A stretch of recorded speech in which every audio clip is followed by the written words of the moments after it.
Hello, fellow ink drinkers, and welcome back to the Blind Girls Book Talk.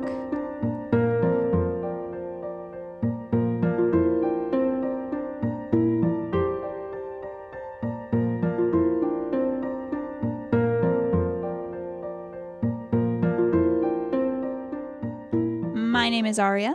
And I'm Belle. And we are here to do another episode of our lovely podcast in which we just kind of talk about random bookish content, whether it be book reviews, whether it be book theories, whether it be bad retellings of stories. The list kind of goes on. It is more of a variety show of different bookish content. Today, we are actually going to be going over how to get into the classics. Belle, of course, is a huge proponent of classic literature, a huge lover of classic literature. I am not that person in the slightest. But what she kind of wanted to do today is go over kind of her experience with classic literature, maybe give some tips about where to start when it comes to, if you're wanting to get into that.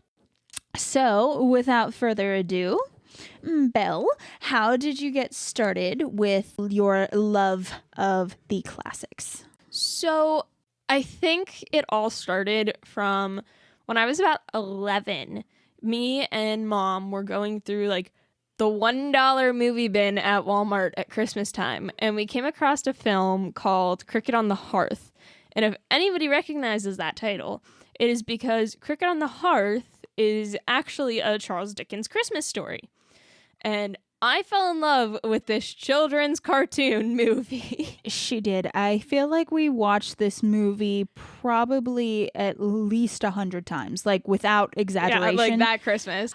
I really liked that movie. And so once I actually found out that it was a story written by Charles Dickens, I completely wanted to read it, hardcore wanted to read it. So then for the Christmas after we got that DVD, I received a book, which I now love and adore, of just a whole lot of Charles Dickens Christmas stories. So it has The Christmas Carol, it has Cricket on the Hearth, it has one story about goblins at Christmas. I'm not really sure. That's the first one in that book.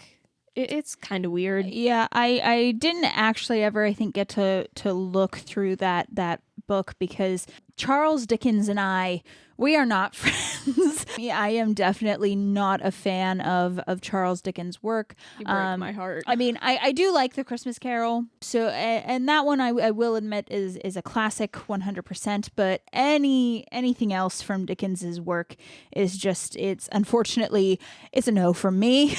And then from there, I didn't really get into the classics or have a strong love for the classics.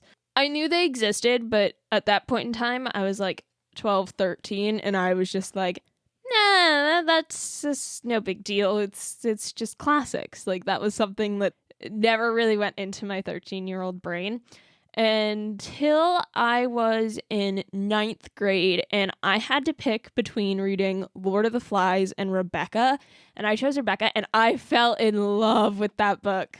Yes, she did. Now, I will say I also had to read Rebecca at the same age, and I hated that book. But I think that was really much your jumping off point. Yeah, because then from there, my next read was, the two sequels, not written by Daphne du Maurier, the original writer of Rebecca, right. But there are two sequels to it, right? Which I did also read, provided by my English teacher, and I enjoyed those. I wouldn't say I fell in love with them as much as I loved Rebecca, but I did read them and I did enjoy them. And then after that, I read Great Expectations by Charles Dickens, and again, fell in love with that book. No, that book was definitely not my favorite. I did read one of the sequels to Rebecca, which, I hated the book, and I don't know how I ended up reading the first sequel. I think it was called Mrs. De Winter, I believe is the title. I think that's it. Yeah. Again, not written by the original author, but I did end up reading that one, and I still had my same thoughts. That didn't change my opinion. I didn't read the second sequel, which it was actually the one that I did have interest in reading because it was supposedly like Rebecca's point of view, which No. yeah, see, and that was how we both did have the same English teacher, which even though I am a lot older than Belle is, there were very rare occasions where we had the same teachers, but in this case we just happened to have the same one. And for some odd reason, she thought that I loved the book more than I did. Belle made her opinions on that book very well known. I really did. And so, she then kind of went forth. And I think we both, because wasn't Great Expectations ninth grade year for you? Yes. Yeah, okay, yeah, because it was for me too. Or at least I think it was. Animal Farm, then Rebecca, then in Great Expectations, and then Romeo and Juliet. Right, yeah, then that sounds about accurate. There were some things that you have read that I have not. Some curriculum had changed, but sometimes there was a fair deal of overlap when it came to different books that we had to read and that sort of thing. Yeah, from there, like 10th grade, I don't remember. I know I read some classic literature plays that I really liked. I can't remember their names. There was one, Macbeth. I loved Macbeth. Okay, so here's my thing. Shakespeare's work is just kind of, yes, it is classic, and it should be because, it does have a lot of kind of timeless themes, but it is just something that I could never get into myself. I couldn't get into it until I read Macbeth.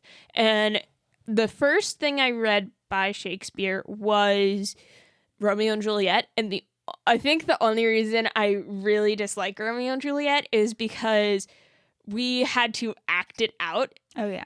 And of course, the girl we had one guy in my reading class, my honors reading class. And so, of course, he was Romeo.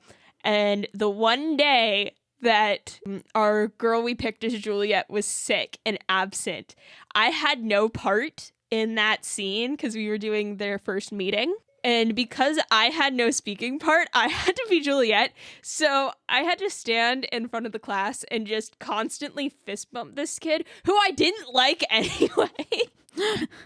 I think we've all been there, especially when it comes to, schooling here, where they decide, oh, yes, in order for you to learn the work, you need to act it out in front of all of your classmates. I mean, I can't complain too much because there was only 13 of us in that class. Yeah, but it's still awkward when you are 14, 15, and have to stand in front of some of your peers who were mostly the popular kids too, and just fist bump this guy. And I'm just like, this is so awkward. I take it the fist bump, it was instead of a kiss. Yes, fist bump instead of a kiss. Yeah, Romeo and Juliet is rough to act out, especially, in high school. But so then after Romeo and Juliet, you said Macbeth was 10th grade. There was another one, and I can't think of the name, and I really liked it. Was it a Shakespeare or was it something else? I don't think it was Shakespeare. Because I'm trying to think. Oh my gosh, what was the name of it? What was it about? Do you remember what it was about? It was about king has son. The person who can see the future is like, yo, Oedipus Rex. Yes, that's it. There you go. As soon as you got it, because I figured it was going to be that one. Oedipus. I liked Oedipus. Call me weird. Oedipus Rex is, I mean, of course, it is based off of, of course, like the Oedipus complex in psychology is, gets its name from this play. But yeah, that is a wild ride. I do remember reading that one and just being like, okay, this is happening. And then 11th grade, I think that's when my love of the classics really took a gigantic leap. That's the year I first read Austen. I read it for fun, let me clarify. Yeah, so what was your first Austen book? My first Austen book was Pride and Prejudice. Okay. Because that was my first one as well. Yeah, because my history and psych teacher actually recommended it to me. Okay. And she's like, oh, you'd probably really like this. And I'm like, okay, well, I have nothing to do with my life. Sure. So I started with that. And then my second Austen book was Northanger Abbey, which, again, I love. Probably top 5. Like, it beats Pride and Prejudice for me. And I really love Pride and Prejudice, but Northanger Abbey, for anybody who hasn't read it, highly recommend. I think another thing that like really captured it for me is the main character was 17, and I read it whenever I was 17. And I'm like, hey.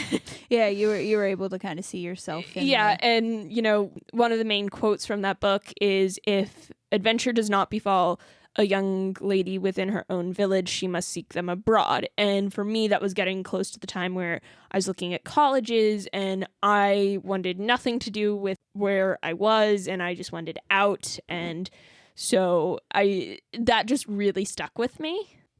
Yeah, and that's, I mean, it is kind of nice when you are happening to read these kind of books and can find yourself in them, because I never really had that in my experience with classics. I think one of the only ones, well, there were only three books that I had to read for school that I will say at the end of the day I really enjoyed them. The first was The Martian Chronicles by Ray Bradbury, which if for anybody who hasn't read that, it is an interesting take on humanity, on just what would happen if we were to end up on Mars. Like, Pause. Hold on. I forgot in 10th grade, another book that I loved, and you just reminded me of it, is Fahrenheit 451. Yeah. Ray Bradbury, I really want to read some more of his other stuff. I never need to get more of his work. I never read a lot of. I never read Fahrenheit 451, which you are missing out. Which I know that is definitely on my list of things that I want to read, of course. But the Martian Chronicles, I think, was the first. Well, actually, in our reading books, I think in middle school there was like a snippet to one of the stories from the Martian Chronicles in the reading book. And there was just something about it that kind of intrigued me. Like it stuck with me. Like the imagery that was in that story just kind of got into my brain. And so then when we were reading the actual Martian Chronicles and I was kind of going along and I was like, okay, I like the story. And then I hit that part where from what we read in middle school, and I was just kind of like, oh my gosh, like this is exactly what it was. You know what I mean? Like I knew I was kind of brought back to that. And then after the Martian Chronicles, the next one that I loved was Pride and Prejudice, which I did have to read for AP. Yeah. We've kind of gone over that one a whole lot. Yeah. And is honestly, like, out of all like classic literature, I would say that's probably my favorite out of all of it. And then the last classic that I truly enjoyed was Hitchhiker's Guide to the Galaxy. Because so I read that our AP English teacher in high school, she put that book at the end of the year because, you know, she had told us, you know, as graduating seniors, you're going to be going through a lot mentally. So you don't need a book that's going to punch you in the feelings. You need something that's kind of lighthearted and happy, and, you know, something that you can kind of help you to feel better about just kind of the looming uncertainty of graduation and of the future. And so that is kind of why I read, or that's why I had to read that book. And when I read it, there were times I laughed out loud. Like, it was just kind of the perfect mix of humor and randomness and sci-fi and kind of just, again, another, you know, wild ride, I would call it. I got that book and I hated it. I couldn't get into it. I think I like stopped it, like reading it. Yeah. Well, and see, like, the thing is that you aren't very big into like the sci-fi, into the fantasy. Oh yeah, I will admit I'm not into kind of that thing. So, and I think if you don't like that kind of thing, then that definitely is not a good book for you to jump in. But if you do like, that kind of thing, the sci-fi, the fantasy, again, just even if you like random humor, I do highly recommend that. But now that kind of then brings into the segue of how would you recommend for those who really do want to start getting more into classic literature? Where would you recommend they start? How would you recommend they start? Sadly, there's not like a singular book that I can say for certain, like, read this and you'll get into classics. Like, that's not how it works at all. It's more so you have to kind of look at what classics there are, and then from there, find one that piques your interest. For me, Rebecca really piqued my interest. So, I chose that over Lord of the Flies.